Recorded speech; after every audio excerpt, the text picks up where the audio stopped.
You ask Tiger to solve. This deals with linear equations with one unknown. The final result is x equals -11/24. Let's solve it step by step. Group all constants on the right side of the equation. Subtract 3/8 from both sides. Combine the fractions. Combine the numerators. Reduce the zero numerator.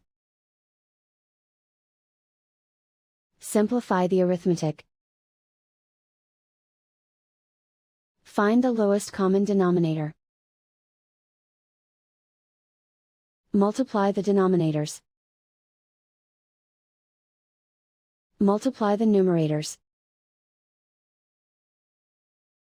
Combine the fractions. Combine the numerators.